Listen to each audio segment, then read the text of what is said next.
পাক রব্বুল আলামিনকে ফেরেশতাগণ প্রশ্ন করেন, মালিক ওয়াল বলি তৈরি করলাম আমরা, তাহলে আপনার বান্দার চেহারা আপনি কেন নিছাব দিয়া তৈরি করবেন? আল্লাহ পাক রব্বুল আলামিন ডাক দেয়, কই ফেরেশতারি, আমার বান্দার চেহারার ভিতরে তো দামি একটা কপাল আছে, যে কপাল দিয়ে আমার বান্দা পাঁচ ওয়াক্ত নামাজের সময় মসজিদের মধ্যে যায় আমি রবের কুদরতি পায়ের মধ্যে সিজদা দিবে গোলাম। আল্লাহ তাআলা পৃথিবী যদি এক পাল্লায় রাখা হয় আর আমার বান্দারা যে তার কপাল দিয়ে রবের কাছে সিজদা দেয়, তাম পৃথিবীর চাইতে আমার বান্দার সিজদার দাম আমি রবের কাছে লক্ষ লক্ষ কোটি কোটি গুণ বেশি দামি। বলেন আল্লাহু আকবার। আর যদি বলেন আল্লাহু আকবার। আল্লাহ তাআলা বলেন, ও ফেরেশতা, আমার বান্দার সিজদার দাম যে এত বেশি, এই জন্যই কপাল দিয়ে চেহারা দিয়ে আমার বান্দায় নাক দিয়ে সিজদার সময় মাটির ভিতরে নাকটা ছোঁয়াবে, তার কপালটা লাগাবে, এই জন্য তোমাদেরকে দিয়া আমি আমার বান্দার চেহারা বানাবো না, আমি আল্লাহ তাআলা নিজ কুদরতি হাত দিয়ে আমার বান্দার চেহারা আমি বানাবো। বলেন সুবহানাল্লাহ। আর জোরে বলেন সুবহানাল্লাহ। চিন্তা করেন আল্লাহ তাআলা আপনাকে কত মায়া করে বানাইছে। আল্লাহ তাআলা কোরআনের ভিতরে বলেন, ও গোলাম, ও দুনিয়ার মানুষ, এত সুন্দর করে চেহারা দিয়ে তোমাকে বানাইলাম, সুন্দর গঠন বানাই দিয়ে তোমার চেহারা বানাইলাম, রূপ জগতের ভিতরে আমি আল্লাহ তোমাকে খাওয়াইছি, তোমার মায়ের পেটের ভিতরে তোমার বাপ দাদার চরিত্র গোষ্ঠীর কোনো ক্ষমতা নাই, এক বিন্দু পরিমাণ তারা তোমার মুখের ভিতরে দিবে, কারো কোনো ক্ষমতা ছিল না। ও বান্দা, তোর মায়ের পেটের ভিতরে আমি আল্লাহ নিজ কুদরতি হাত দিয়ে আমি আল্লাহ তোর মায়ের পেটের ভিতরে খাওয়াইলাম। ও বান্দারে, কোন জিনিস এখন দুনিয়ার মধ্যে আইসা আমি রব থেকে তোকে গাফেল রাখলো? ও বান্দা, তুই মনে রাখবি, যখন তুই দুনিয়ার মধ্যে ছিলি না, রূপ জগতের ভিতরে ছিলি, ওই সময় আমি আল্লাহ তোকে নিজ কুদরতি হাত দিয়ে খাওয়াইছি। দুনিয়ার মধ্যে তুই আসলে টাকা পয়সা সম্পত্তি স্ত্রী সন্তানের পিছনে বান্দা তুই আমাকে ভুলে গেলি। ও বান্দা, এমন একটা সময় আসবে যখন তোর হায়াত শেষ হয়ে যাবে, কবরে তুই চলে যাবে বান্দা, ওই সময় তোর দুনিয়া কোনো কাজে আসবে না। রূপ জগতের মধ্যে জিন্দেগি করে আমি আল্লাহ তোর আপন ছিলাম, কবরের জিন্দেগিতে আমি আল্লাহ তোর আপন থাকবো। বলেন সুবহানাল্লাহ। কথা বাস্তব না বাস্তব? বাস্তব না? দুনিয়ার লোভ লালসা, টাকা পয়সা, অহংকার, ক্ষমতার পিছনে পড়ে যাইয়া আপনি আমি আল্লাহ তাআলাকে বলে গেলাম। আল্লাহ তাআলা ডাক দেখো, ইয়া আইয়ুহাল ইনসান মা গররাকা বিরাব্বিকাল কারীম। ও দুনিয়ার মানুষ, এখন তোমাকে কোন জিনিস আমি রবের ইবাদত বندگی থেকে বাধা প্রদান করি? তোমাকে লজ্জাও করে না? রূপ জগৎ আমি আল্লাহ তোকে খাওয়াইলাম, দুনিয়ার মধ্যে আইসা আমাকে ভুলে গেলি, কবে ইবাদত বندگی করবি? তোর তো মৃত্যু যে কোনো সময় আসতে পারে। ও বান্দা, তুই মনে রাখ, দুনিয়ার মধ্যে তুই যা কিছু করিস না কেন, তোকে কিন্তু মৃত্যুবরণ করতেই হবে। চিল্লায় বলেন ঠিক কিনা? মৃত্যু থেকে পালানোর পৃথিবীর মানুষের কোনো ক্ষমতা নাই। দুনিয়ার মধ্যে থাইকে তুমি বাহাদুরি করেছো, ক্ষমতার বড়াই করেছো, যেদিন কবরের ভিতরে আসবে সেদিন আমি আল্লাহ তাআলা পাকড়াও ধরা হবে। বলেন নাউজুবিল্লাহ। আল্লাহ পাক রব্বুল আলামিন বলেন, ও দুনিয়ার মানুষ, আমি আল্লাহ তাআলা তোমাদেরকে এত সুন্দর করে বানাইলাম, চারটা কসম করে আল্লাহ তাআলা বলেন, একমাত্র শুধুমাত্র আমি রবের গোলামি করার জন্য। এখন কোন জিনিস তোমাকে আমি রবের গোলামি থেকে বাধা প্রদান করি?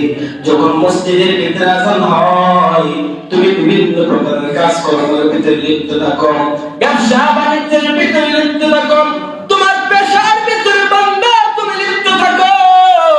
ও বান্দা, তুমি মনে রাখবা, তোমার ব্যবসা বাণিজ্য, চাকরি বাকরি হাসরের ময়দানে দুনিয়াতে কোনো কাজে আসবে না। ও বান্দা, একটা জিনিস তোমার কাজে আসবে, হালকা পাতলা যদি কোনো আমল করে আসতে পারো, আমি আল্লাহ তাআলাকে খুশি করে তুমি দুনিয়া থেকে আসতে পারো বান্দা, ওই জিনিসটাই তোমার কাজে আসবে। বলেন সুবহানাল্লাহ। আল্লাহ পাক রব্বুল আলামিন প্রত্যেকটা বান্দার জন্য একটি করে জান্নাত নির্ধারণ করে তারপর তাকে দুনিয়ার মধ্যে পাঠাইছেন। বলেন সুবহানাল্লাহ। হযরত ইউনূস আলাইহিস সালাতু ওয়াস সালাম আল্লাহ পাক রব্বুল আলামিনকে প্রশ্ন করেন, আল্লাহ প্রত্যেকটা বান্দার জন্য আপনি এত সুন্দর করে জান্নাত বানাইলেন, রূহ জগতের ভিতরে সবার জন্য একটা একটা করে জান্নাত নির্ধারণ করে তারপর তাদেরকে দুনিয়ার মধ্যে পাঠাইলেন। আল্লাহ তারপরেও কেন আপনি আপনার বান্দাদেরকে আবার জাহান্নামের ভিতরে পাঠাইবেন? আল্লাহ তাআলা বলেন, আমি বড় মায়া করে বান্দাদেরকে জান্নাতি বানায়া দুনিয়ার মধ্যে পাঠাইছি, কিন্তু হাসরের ময়দানে বান্দা দুনিয়ার মধ্যে যাইয়া নাফরমানি করেছে, সুদ খেয়েছে, ঘুষ খেয়েছে, আমি আল্লাহ তাআলার ইবাদত বন্দেগি করে নাই, জীবনভর সে নামাজগুলো কাজা করেছে, মৃত্যুর আগ পর্যন্ত বিড়ি টানতে টানতে মারা গেছে, সুদের সাথে তার সম্পর্ক ছিল, ঘুষের সাথে তার সম্পর্ক ছিল, মসজিদের ইমাম সাহেব তাকে বুঝাইছে, কোনো বুঝতে পারে নাই, খতিব সাহেব তাকে বুঝাইছে, সে কোনো বুঝ পারে নাই। আমি আল্লাহ চাই না আমার বান্দাকে জাহান্নামের ভিতরে দেওয়ার জন্য, কিন্তু আমার মনটা বড় কাঁদে, এত সুন্দর করে বান্দাকে বানানোর পরেও তার নাফরমানের কারণে আমি তাকে জাহান্নাম দেওয়ার জন্য বাধ্য হব। বলেন নাউজুবিল্লাহ। এই জিনিসটা নূহ আলাইহিস সালাতু ওয়াস সালামকে আল্লাহ তাআলা পরীক্ষা করার জন্য, নূহ বলেন, না আমি আল্লাহ বিশ্বাস করি না, এত সুন্দর করে বান্দা বানানোর পরে তারপরে ওদের আপনি আপনার বান্দাদেরকে জাহান্নামের ভিতরে নিক্ষেপ করবেন। নূহ আলাইহিস সালাতু ওয়াস সালামকে আল্লাহ তাআলা ডাক দেওয়ার জন্য, আমি তোমাকে আদেশ করে দিলাম, যাও যাও সুন্দর করে তুমি নিজ হাত দিয়ে কিছু মাটির পাতিলা তৈরি করো, তুমি ডেকসি বানাও। নূহ আলাইহিস সালাতু ওয়াস সালাম নিজ হাত দিয়ে সুন্দর করে মাটির পাতিলা বানাইলেন। নূহ আলাইহিস সালাতু ওয়াস সালাম পাতিলাগুলো যেন বৃষ্টির পানিতে ভিজে না যায় সুন্দর করে কাগজ দিয়ে ঢেকে রাখলেন, বেশি রোদের কারণে যেন এই পাতিলাগুলো শুকিয়ে না যায়, ঠান্ডা স্থানের মধ্যে রেখেছেন।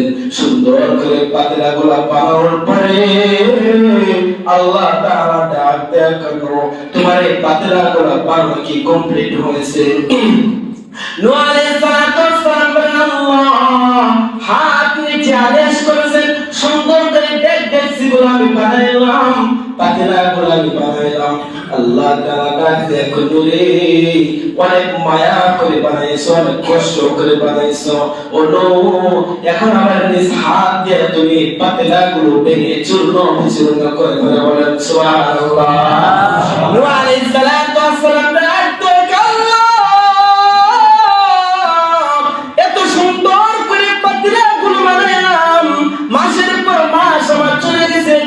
আমি মেহনত করতেছি, আল্লাহ ও মালিক আল্লাহ যেন রোদে শুবে না যায়, পড়ে না যায়, সুন্দর একটা জায়গার মধ্যে আমি রেখেছি, ছায়াযুক্ত জায়গার ভিতরে, বৃষ্টিতে যেন ভিজে না যায়, সেই জন্য আল্লাহ আমি উপর দিয়ে কাগজ দিয়ে লিখে দিয়েছি।